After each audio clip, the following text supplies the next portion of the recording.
சின்ன தம்பிகளை, பெரிய தம்பிகளை, சின்ன அக்கா, பெரிய அக்கா, எல்லா அக்காவும் கொஞ்சம் கவனமா கேளுங்கக்கா. சோ தேவநாமம் மகிமைப்படட்டும். கர்த்தர் நல்லவர். வேத வசனத்துல வாசிக்கிறோம், வாசிங்க. சோத்திரம். அதற்கு மரியாள், இதோ நான் ஆண்டவருக்கு அடிமை, உம்முடைய வார்த்தையின்படியே எனக்கு என்றால் நான் ஆண்டவருக்கு அடிமை. இந்த உலகத்துல எத்தனையோ பேரு அடிமையா இருக்கிறாங்க தெரியுமா? அடிமையா இருக்கிறது உங்களுக்கு தெரியுமா? அடிமையா இருக்கிறது உங்களுக்கு பிடிக்குமா? அடிமை இல்லாமல் வாழ்வது உங்களுக்கு பிடிக்குமா? அடிமையா வாழணுமா, அடிமை இல்லாம இருக்கணுமா?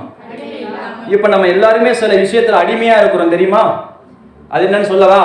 பொய் பேசுறதுல அடிமை, கெட்ட வார்த்தை பேசுறதுல அடிமை, வெத்தலை பாக்கு போடுறதுக்கு அடிமை, திருடுறதுக்கு அடிமை, சண்டை போடுறதுக்கு அடிமை, எவ்வளவு காரியங்களுக்கு நம்ம அடிமையா இருக்கிறோம். அப்ப நம்ம அடிமையா இருக்கிறோமா, அடிமையா இல்லையா?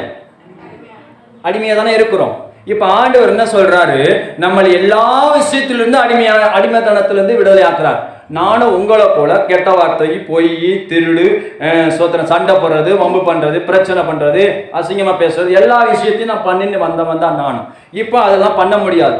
ஏன் அப்படின்னா அதுதான் ஒரு அடிமைத்தன வாழ்க்கை. அதுதான் அடிமைத்தன வாழ்க்கை. குடிக்கிறது, பொய் பேசுறது, திருடுறது, சண்டை போடுறது, வாக்குவாதம் பண்றது எல்லாமே ஒரு அடிமைத்தன வாழ்க்கை. இப்ப கடவுளுக்கு நம்ம சரீரத்தை கொடுக்கும்போது இப்படிப்பட்டதான வாழ்க்கையில் இருக்கிற அடிமைத்தனம் ஆவி, அடிமைத்தனம் வல்லமை, அடிமைத்தன சங்கினி நம்மளை விட்டு முறிக்கப்பட்டு போகும். ஆமே. அப்ப ஆண்டவர் சொல்றாரு, மரியாள் சொல்றாங்க, ஆண்டவரே நான் உமக்கு அடிமை. எதற்காக அடிமையா? வானத்தையும் படைச்சு பூமியையும் படைச்ச ஆண்டவரை பெற்றெடுப்பதற்கு மரியாள் சொல்றாங்க, நான் உமக்கு அடிமை.